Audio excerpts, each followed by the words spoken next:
যুক্তির খাতিরে যদি ধরে নেওয়া হয় যে আমাদের দলের কেউ নির্বাচনী আচরণ বিধি লঙ্ঘন করেছে, এর জন্য যথাযথ কর্তৃপক্ষ আছে, তারা কর্তৃপক্ষকে বলবে, কর্তৃপক্ষ তাদের মতো করে উদ্যোগ নিবে এবং আমাদেরকে সেই ব্যাপারে সম্পৃক্ত করবে, আমাদের কাছে জানতে চাইবে, আরো অনেক পদক্ষেপ নেওয়ার তাদের এখতিয়ার আছে।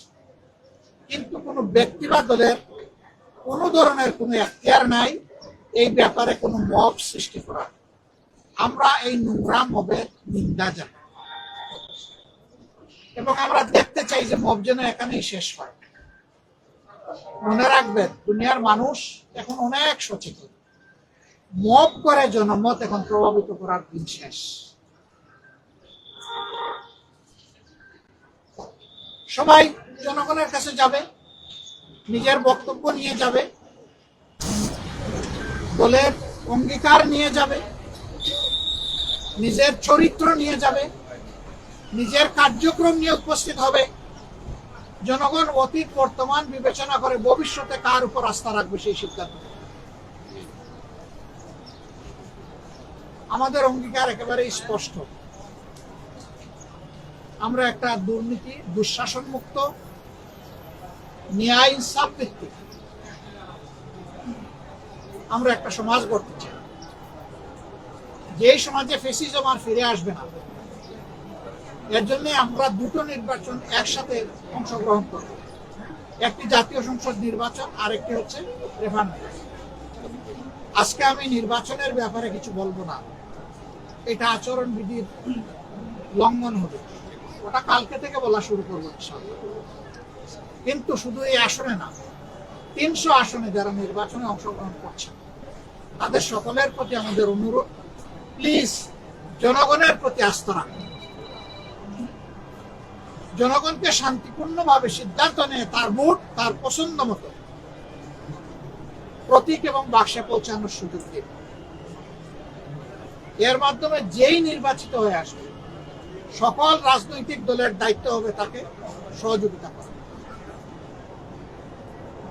তাকে অভিনন্দন জানানো। কিন্তু এখনই যদি সেই 15.5 বছরের কায়দায় আবার নির্বাচনী ময়দানকে উলট পালট করে দেওয়া হয়, তাহলে জাগ্রত যুব সমাজ কাউকে ক্ষমা করে।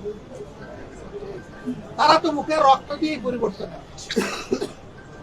দেশবাসী আমরা তাদের সাথে ছিলাম, নেতৃত্ব তারাই দিয়েছে। যে যুবকরা যুবতীরা নেতৃত্ব দিয়েছে, যাদের বয়স 30-35 বছর হয়ে গেছে, 18 বছর বয়স থেকে তার ভোট দেওয়ার অধিকার প্রতিষ্ঠিত হয়েছে, কিন্তু আজ পর্যন্ত তারা একটা ভোট দিতে পারে। একজন নাগরিকের সবচেয়ে বড় অধিকার হলো তার ভোটের অধিকার, সেই অধিকারই কেড়ে নেওয়া হয়েছে। একই কায়দায় এখন যদি কেউ আবার আমার ভোট আমি দিব, তোমারটাও আমি দিব, এই স্লোগান দিয়ে যদি কেউ ভোটের ময়দানে নামে, এই যুব সমাজ তাদেরকে ভোটের মাধ্যমে, ব্যালটের মাধ্যমে সমুচিত জবাব দেবে।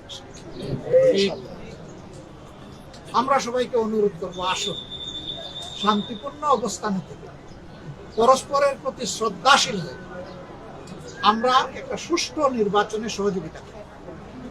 বাংলাদেশ জামাতে ইসলামী অঙ্গীকারবদ্ধ, যারা কালকে আমাদের ভাই বোনদেরকে, শুধু ভাইদের গায়ে না আমাদের মায়েদের গায়েও তারা হাত তুলেছে, আমরা তার তীব্র নিন্দা করি। ওরা কি মায়ের পেট থেকে জন্ম নেয় নাই? ওদের ঘরে কি মা বোন নাই? মা বোনদের প্রতি সামান্য সম্মান দেখানো, নিশ্চয়ই তারা পরিবার থেকে সেই শিক্ষা পেয়েছে। যদি না পেয়ে থাকে, এটা দুর্ভাগ্য।